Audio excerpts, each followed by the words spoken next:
নমস্কার, আমার গল্প পাঠ আসরে আপনাকে স্বাগত জানাচ্ছি। পড়ে শোনাচ্ছি মির্জা এলিয়াদ রচিত লা নুই বেঙ্গলির ৩য় পর্ব।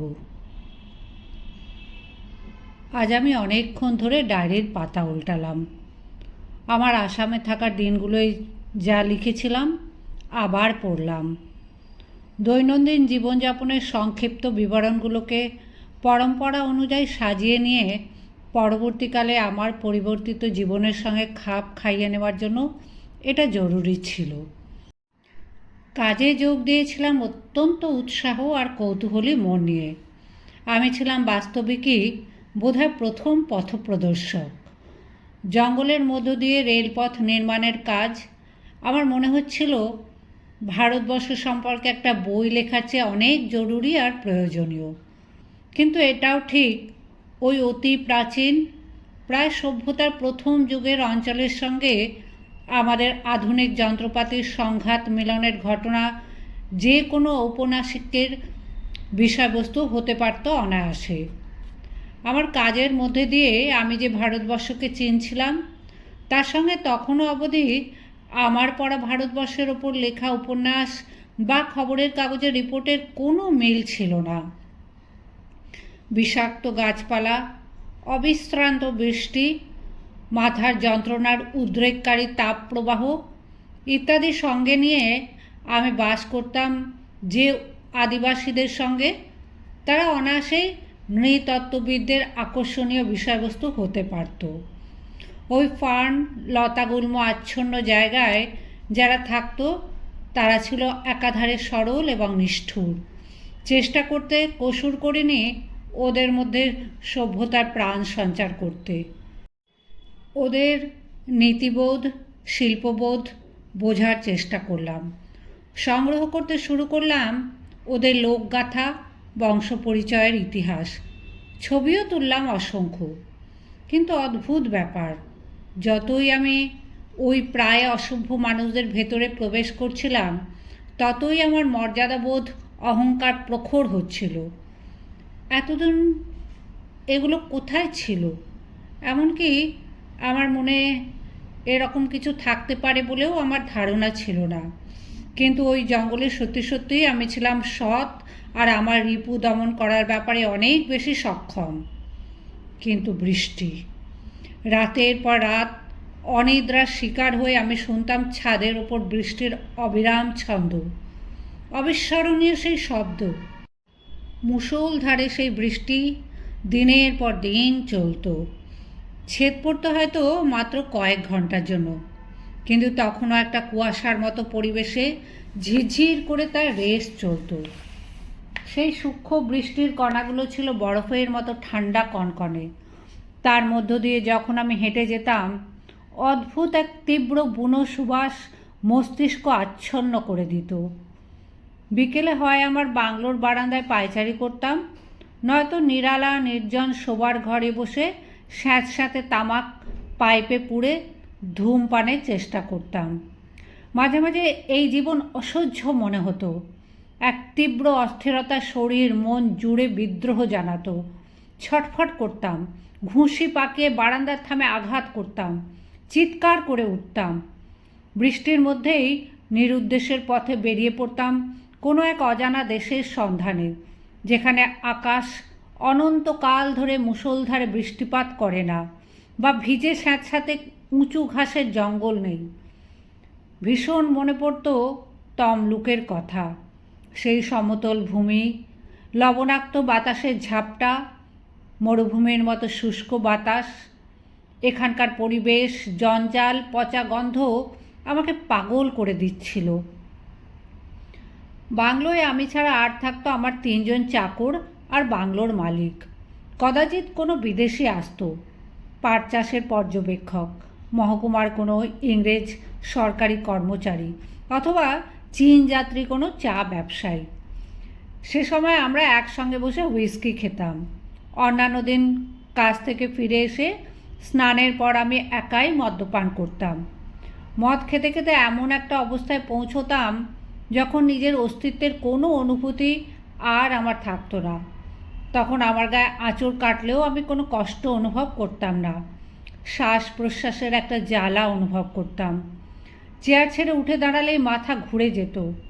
আমার ইচ্ছা শক্তি লুপ্ত হতো। শূন্যে যে কতক্ষণ ধরে তাকিয়ে থাকতাম তা কে জানে। সময়ের জ্ঞান হারিয়ে যেত। লম্বা চেয়ারে গা এলিয়ে নাইট গাউন পরে বসে থাকতাম। নেশার ঘোরে আমার চিবুক এসে ঠেকত বুকে। এইভাবে একটা সময় আমার মনে হতো ভিজে স্যাঁতস্যাঁতে ভাব কেটে গিয়ে আমার শরীরের পরিচিত উত্তাপ ফিরে এসেছে। একদিন এরপর লাফিয়ে উঠে পোশাক পরে নিয়ে বৃষ্টির মধ্যেই বেরিয়ে পড়তাম। ধুলোর মতো জলকণা মিশ্রিত বাতাসে শ্বাস নিতে নিতে বিষণ্ণ চিত্তে আমি স্বপ্ন দেখতাম একটা সুখী সাধারণ জীবনের। শহর বা শহরের উপকণ্ঠে একটা সাধারণ ছোট্ট বাড়ি। শহরে দিনে অন্তত একবারও যাওয়া যায় এরকম একটা জায়গা হলেই চলবে। বৃষ্টির মধ্যে ভবঘুরের মতো ঘুরতে ঘুরতে এই সব ভাবতাম আমি। ঘুরে বেড়াতাম যতক্ষণ না অন্য কাজে প্রবৃত্তি আসতো অথবা ঘুম পেত। আসামে থাকাকালীন আমার ঘুম ছিল খুব গভীর, বিশেষ করে সেই 3 সপ্তাহ যখন আমি সদিয়ার 40 মাইল দূরে জঙ্গলে কাজ করতাম। ওখান থেকে মাঝে মাঝে প্রায় মাঝরাত্রে মোটরে বাংলোয় ফিরে আসতাম। পাহাড়ি রাস্তার খাদ এড়িয়ে অনেক ঘুর পথে ঘরে ফিরে এসে তখন আর জামা কাপড় ছাড়ার ইচ্ছে থাকতো না। প্রচুর রাম দিয়ে 1 কাপ চা আর সঙ্গে কুইনাইন খেয়ে পোশাক পরে শুয়ে পড়তাম। পরের দিন সকাল 9টার মধ্যে আবার ফিরে যেতে হতো কর্মক্ষেত্রে। ক্রমশ আমার পোশাক পরিচ্ছদে অবহেলা এলো। আর প্রয়োজনীয় বা কী ছিল? কয়েকশো মাইলের মধ্যে খুব অল্প সংখ্যক শ্বেতকায় ছিল। তারা মৌসুমি আবহাওয়ার সময় পাহাড়ে থাকতোই না। আর কিছু কিছু অ্যাংলো ইন্ডিয়ান পরিবার, এদের বাড়িতে আমি কয়েকবার থেকেছি যখন আমার মানসিক অবসাদ আর সহ্য করতে পারছিলাম না। ওই সব পরিবারে ইংরাজিতে কথাবার্তা আমাকে যেন কিছুটা স্বস্তির পরিবেশে ফিরিয়ে আনতো। সকলে মিলে সন্ধ্যা থেকেই আমরা মদ খেতে শুরু করতাম। রবিবার আমার চাকরেরা শিলং চলে যেত সারা সপ্তাহে রসদ আনতে। সেদিন আমি দুপুর অবধি ঘুমোতাম। জেগে উঠে দেখতাম মাথা ভারী হয়ে আছে আর মুখ ফুলে কিম্ভূত দর্শন হয়েছে। বিছানাতে শুয়ে শুয়েই ডায়েরি লিখতাম। খুঁটিনাটি অনেক কিছু টুকে রাখতাম পরবর্তীকালে আসামে শ্বেতকায়দের জীবনযাত্রা নিয়ে যদি কখনো একটা বই লিখি এই ভেবে। এর জন্য আমার নিজেকে বিশ্লেষণেরও প্রয়োজন হতো। আমার কর্মচাঞ্চল্যহীন স্নায়বিক অবসাদের দিনগুলো, আবার পাশাপাশি রেল লাইন পাতার প্রথম পথপ্রদর্শক রূপে আমার ভূমিকা, যেখানে আমার মন গর্ব আর শক্তিতে ভরপুর, এইসবই তুলনামূলক বিচার বিশ্লেষণ করার চেষ্টা করতাম। সারা জুলাই মাসে আমি একবার মাত্র শিলং গিয়েছিলাম। অনেক অনেক দিন বাদে সূর্যের কিরণ গায়ে মাখলাম, সিনেমা দেখলাম আর আমার গ্রামোফোনটা সারিয়ে নিলাম। কয়েকটা ডিটেকটিভ উপন্যাস কিনলাম। আসামে যাওয়ার পর থেকে এছাড়া অন্য কিছু পড়ার মতো মানসিক অবস্থাও আমার ছিল না। আমি জানতে পেরেছিলাম হেড অফিসে আমার কাজের খুব প্রশংসা হচ্ছে। সেটা জেনেছিলাম আমি সরাসরি নরেন্দ্র সেনের কাছ থেকেই, আমাদের শিলংয়ের প্রতিনিধি মারফত নয়। এই প্রতিনিধি লোকটাকে আমি একদম সহ্য করতে পারতাম না। প্রচণ্ড অহংকারী এই আইরিশ লোকটার সঙ্গে কথা বলার জন্য আমাকে একবার শিলংয়ে যেতে হয়েছিল। শুধু তার দেখা পাওয়ার জন্য আমাকে সে অকারণে অপেক্ষা করিয়ে রেখেছিল বেশ কিছুক্ষণ, অথচ সে সময় তার এতটুকু ব্যস্ততা ছিল না। প্রায় প্রতি সপ্তাহেই মিস্টার সেনের একটা করে ইংরেজিতে টাইপ করা কয়েক লাইনের চিঠি আসতো। কাজ স্বাভাবিক গতিতেই এগোচ্ছিল। সদিয়ার কাছে কঠিন গিরিপথগুলোর সংস্কারের কাজ আর পুরো রাস্তাটা পরিদর্শনের কাজ শেষ করে যদি রিপোর্টটা তৈরি করে ফেলতে পারি তাহলে আগস্ট মাসের মাঝামাঝি কলকাতায় যেতে পারবো, এরকম একটা সম্ভাবনাও দেখা দিল। কিন্তু প্রচণ্ড অবসাদের সময় যে ভয়টা আমার কেবলই হতো, ঠিক তাই হলো। আগস্ট মাসের গোড়ার দিকে আমি অসুস্থ হয়ে পড়লাম। আমার স্নায়ুর ওপর অত্যন্ত চাপ থাকার ফলে প্রচণ্ড ম্যালেরিয়ার আক্রমণ আরও জটিল আকার ধারণ করলো। একদিন বিকেলের আগেই বাংলোয় ফিরে এলাম। শরীর ভালো লাগছিল না। ঘরে এসে চা খেতে গিয়ে মনে হলো কোনো স্বাদ পাচ্ছি না। কাঁপুনি দিয়ে জ্বর এলো। হ্যারল্ডের পরামর্শ মনে পড়ল। 3 গ্লাস ব্র্যান্ডি খেয়ে আমি শুতে গেলাম। পরদিন আর ওঠার ক্ষমতা রইল না। ভুল বকতে শুরু করলাম। ফ্র্যাঙ্ক নামে এক অ্যাংলো ইন্ডিয়ান ডাক্তার এলেন আমায় দেখতে। সব দেখে শুনে তিনি আমাকে সেই দিনই সদিয়া পাঠিয়ে দিলেন। তখন পড়ন্ত বিকেল, কিন্তু সূর্য বিস্ময়করভাবে উজ্জ্বল ছিল। ফুল, পাখি, প্রকৃতি দেখতে দেখতে আমি চললাম সদিয়ার পথে। স্টেশনে এক শ্বেতাঙ্গিনীকে দেখে বিস্মিত হলাম। গত 4 মাসে আমি কোনো বিদেশি মহিলা দেখিনি। তারপর কি হয়েছিল আমার স্পষ্ট কিছু মনে নেই। শুধু বুঝতে পারছিলাম আমায় শিলংয়ে আনা হয়েছে এবং আমাকে ইউরোপিয়ানদের হাসপাতালে ভর্তি করা হয়েছে। কলকাতায় টেলিগ্রাম পাঠানো হয়েছিল। আমার জায়গায় বদলি লোক আসার আগেই নরেন্দ্র সেন আমায় দেখতে এলেন। এর 5 দিন পর ট্রেনের একটা প্রথম শ্রেণীর কামরায় আমাকে কলকাতায় পাঠিয়ে দেওয়া হলো। সঙ্গে রইল 2 জন নার্স এবং হ্যারল্ড। কলকাতায় পৌঁছে আমাকে সোজা তোলা হলো ট্রপিক্যাল হাসপাতালে। একদিন সকালে ঘুম ভাঙার পর আস্তে আস্তে বুঝতে পারলাম আমার ঘরের দেওয়ালগুলো সাদা রঙের। ঘরে ক্যারামেল এবং অ্যামোনিয়াকের গন্ধ। জানালার কাছে একটা চেয়ারে বসে এক ভদ্রমহিলা কিছু একটা পড়ছেন। মাথার ওপর চলমান পাখার এক টানা শোঁ শোঁ শব্দ। মনে হচ্ছিল আমার আধো ঘুম জাগরণের মধ্যে কেউ যেন জোসেফ কনরাডের বই লর্ড জিম সম্পর্কে কিছু বলছিল। বিছানায় সোজা হয়ে বসে আমার বলতে ইচ্ছে করছিল যে উপন্যাসটা নেহাতই মাঝারি ধরনের। এর চেয়ে অনেক ভালো উপন্যাস কনরাডের যৌবনে লেখা আলমেয়ার্স ফলি। আমি ভদ্রমহিলার উদ্দেশ্যে বললাম, আলমেয়ার্স ফলি না পড়লে কনরাডের প্রতিভা সম্পর্কে যথার্থ মূল্যায়ন করা সম্ভব নয়। ভদ্রমহিলা আমার বিছানার দিকে এগিয়ে আস্তে আস্তে বললেন, যাক, ভগবানকে ধন্যবাদ, আপনি তাহলে কালা হয়ে যাননি। তারপর প্রশ্ন করলেন, আপনার কিছু লাগবে? আমার ঠান্ডা রুগ্ন খোঁচা খোঁচা গালে হাত বুলোতে বুলোতে বললাম, আমি দাড়ি কামাতে চাই। আরও বললাম, এই রকম অভদ্র চেহারায় আপনার মুখোমুখি হওয়ার জন্য ক্ষমা চাইছি আমি। ভদ্রমহিলা হাসিতে ফেটে পড়লেন।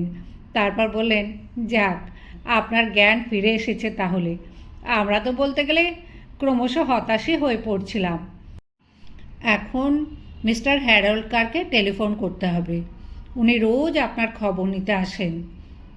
হ্যারল্ডে যে আমার প্রতি এতখানি টান, সেটা জানতে পেরে আবেগে আমার চোখে জল এসে গেল। এই অপরিচিত বান্ধবহীন অবস্থায় নিজেকে ভীষণ একা আর অসহায় মনে হচ্ছিল কত দূরে আমার দেশ, প্রায় 5 সপ্তাহের পথ, আর আমি এখানে একা, মৃত্যু পথযাত্রী। ভদ্রমহিলা স্নিগ্ধ স্বরে প্রশ্ন করলেন, কি হলো আপনার? বললাম, কিছু না, আপনি যদি একটু আমার দাড়িটা কামাবার ব্যবস্থা করে দেন। আমার চোখের জল বাঁধ মানছিল না। মৃদু স্বরে তাকে জিজ্ঞাসা করে ফেললাম, আপনার কি মনে হয় আমি ভালো হয়ে উঠব? আমি আবার সুস্থ হয়ে উঠতে পারবো? আবার দেখতে পাবো নিউ ইয়র্ক, প্যারিস?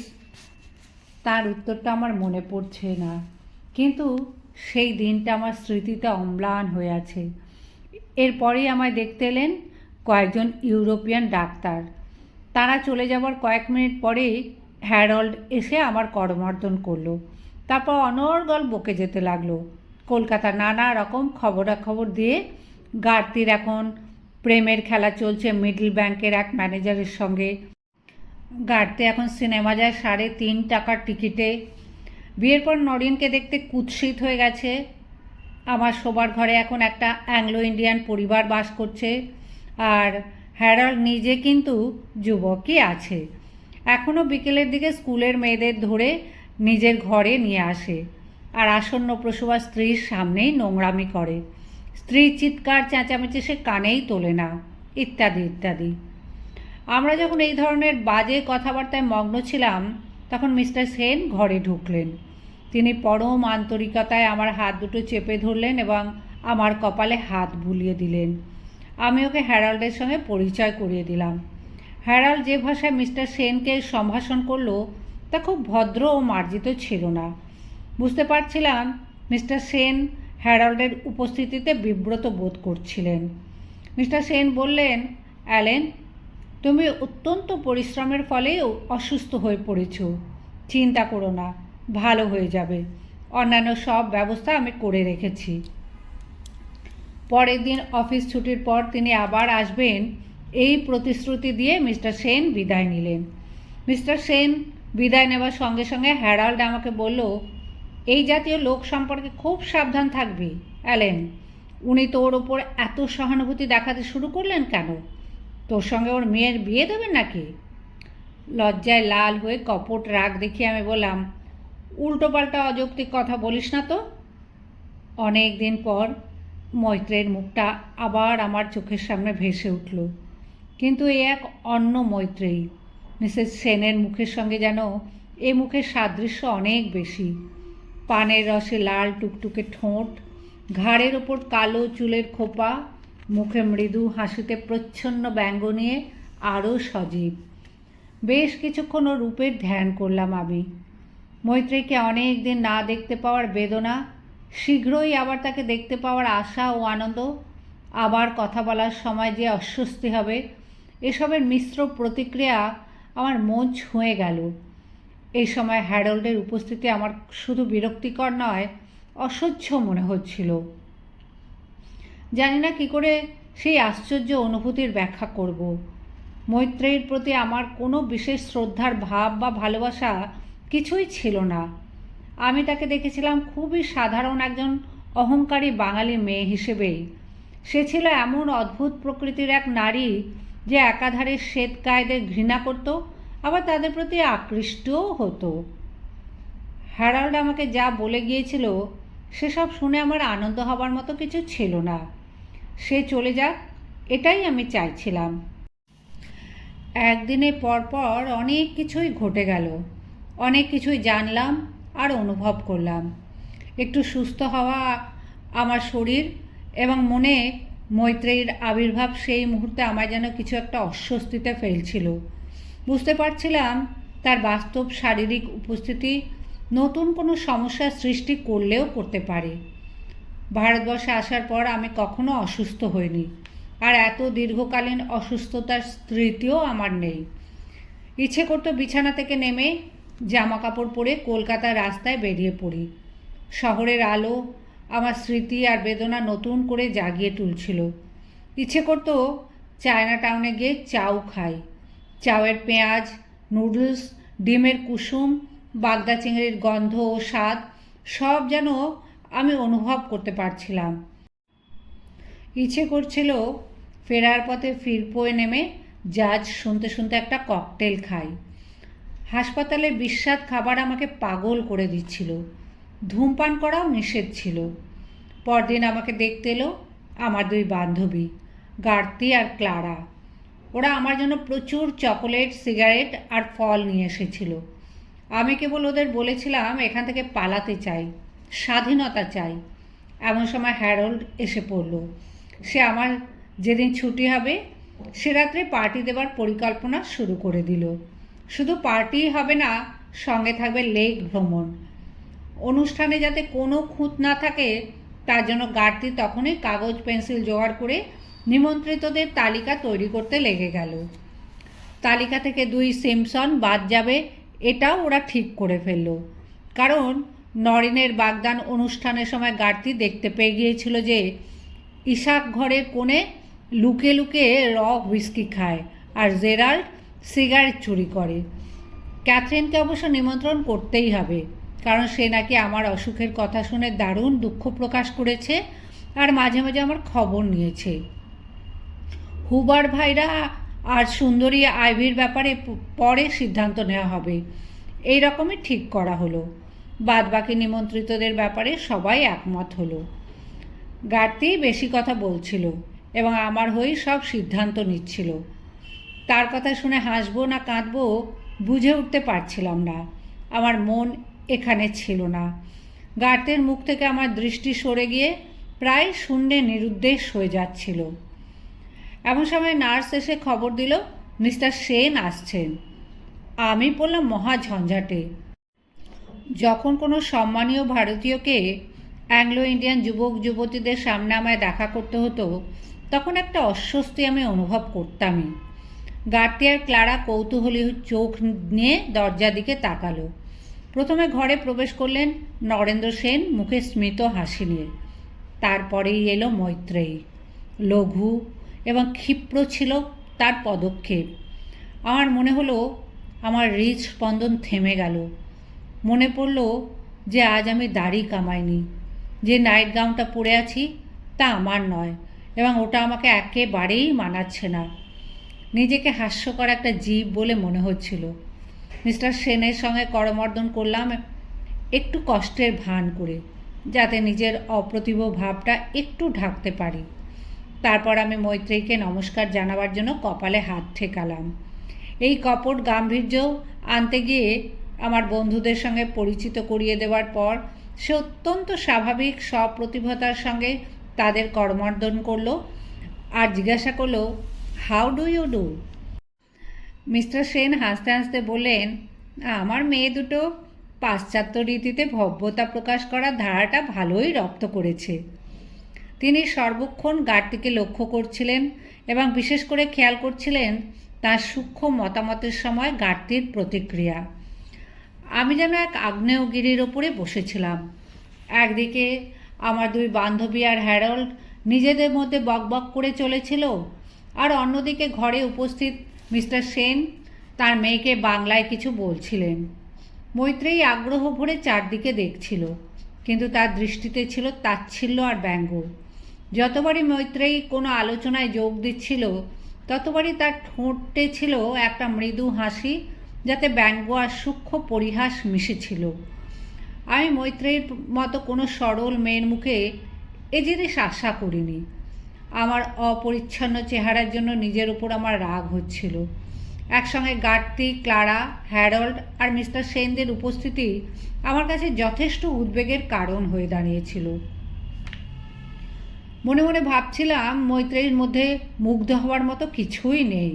ওকে ভালোবাসতে পারা তো দূরে থাক, বড়জোর মাঝে মাঝে হয়তো দু একবার দেখা করার ইচ্ছা জাগতে পারে, কিন্তু তবু তার সম্বন্ধে আমার এক ধরনের ঔৎসুক্য আমি অনুভব করছিলাম। মৈত্রেয়ী বলল, মসিয়া অ্যালেন, আমাদের বাড়ি কবে যাচ্ছেন? মৈত্রেয়ীর কণ্ঠস্বরে একটা অদ্ভুত সুর ছিল, যার ফলে আমার তিন বন্ধুই একসঙ্গে ঘুরে ওর দিকে তাকালো। আমি বললাম, যেদিনই ভালো হব সেই দিনই যাব। কথা বলতে আমি ইতস্তত করছিলাম, বুঝতে পারছিলাম না কি বলে ওকে সম্বোধন করব। মিস শব্দটা ঠিক মানায় না, আবার ওকে দেবী বলে সম্বোধন করতেও আমার সাহস হচ্ছিল না। আমার এই হতবুদ্ধি ভাব লজ্জায় আমাকে লাল করে তুলেছিল, তাই ক্ষমা চাইতে ব্যস্ত হয়ে পড়লাম। বললাম, কিছু মনে করবেন না, ঘরটা গুছোনো নেই, দাড়ি কামাতে পারিনি আজকে, সারাদিন খুব ক্লান্ত লাগছে। আমি তীব্র ক্লান্তির ভান করতে লাগলাম আর মনে মনে কামনা করতে লাগলাম সবাই যেন চলে যায়, কারণ একসঙ্গে সকলের এই উপস্থিতিতে আমার দারুণ অস্বস্তি হচ্ছিল। নরেন্দ্র সেন বললেন, অ্যালেন, তুমি কি জানো যে আমরা ঠিক করেছি এরপর থেকে তুমি আমাদের বাড়িতে থাকবে? এটা আমার স্ত্রীর প্রস্তাব, আর আমরা সবাই এটাতে একমত হয়েছি। তুমি এখানকার রান্না করা খাবারে অভ্যস্ত নও, এবং এরপর যদি আরও অসুস্থ হয়ে পড়ো তখন তার ফল মারাত্মক হতে পারে। এছাড়া আর একটা দিকও আছে, আমাদের ওখানে থাকলে তোমার টাকা পয়সার খরচও কম হবার সম্ভাবনা রয়েছে। ফলে সেই জমানো টাকা নিয়ে তুমি বছরে একবার হলেও দেশে যেতে পারবে, নিজের লোকজন আত্মীয় স্বজনদের সঙ্গে দেখা করতে পারবে। আর আমার বিশ্বাস তুমি নিশ্চয়ই বুঝতে পারো যে তোমার উপস্থিতি আমরা... নরেন্দ্র সেন তাঁর বাক্য সম্পূর্ণ করলেন না, শুধু মৃদু হাসিতে তা শেষ করলেন। মৈত্রেয়ী সোজা আমার চোখের দিকে তাকিয়েছিল। সে আমায় কিছুই বলল না, শুধু আমার উত্তরের অপেক্ষায় রইল। তারা চলে যাওয়ার পরই কেন ডায়েরিতে লিখে রাখিনি ঠিক সেই মুহূর্তে মানসিক অবস্থা কীরকম ছিল সেই কথা ভেবে আজ আমার বড় অনুশোচনা হয়। একথা বলছি এই কারণে নয় যে ঘটনাগুলো বহু পুরনো। আসলে পরবর্তীকালে যে মারাত্মক ভাবাবেগ এবং বিদ্রোহী মনোভাব আমার মধ্যে এসেছিল তা আমাকে সম্পূর্ণভাবে উদাসীন করে দিয়েছিল এবং ফলত আমার সেই সময়কার অনুভূতিগুলোও নিষ্প্রভ হয়ে গিয়েছিল। তা সত্ত্বেও আজও স্পষ্ট মনে পড়ে আমার চিন্তা তখন দ্বিধা বিভক্ত। একদিকে একটা এমন জীবনযাপনের হাতছানি যা আগে কখনো কোনো শ্বেতাঙ্গের কপালে জোটেনি এবং যে জীবন লুসিয়ার গবেষণার বিষয়বস্তু, আর একদিকে মৈত্রেয়ীর প্রতি আমার আকর্ষণ, যার প্রতিক্রিয়াকে পরবর্তীকালে মৈত্রেয়ীর তরফ থেকে এক রহস্যময় ঐতিহাসিক খামখেয়ালিপনা বলেও আখ্যা দেওয়া যেতে পারে। অন্যদিকে আমার স্বাধীনতাপ্রিয় মনের বিদ্রোহ।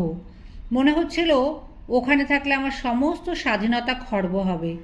আমার ঊর্ধ্বতনের প্রচ্ছন্ন অদৃশ্য শাসনে আমার যৌবনের সমস্ত স্বাদ আহ্লাদ, এমনকি মদ্যপানও বোধহয় বন্ধ হয়ে যাবে।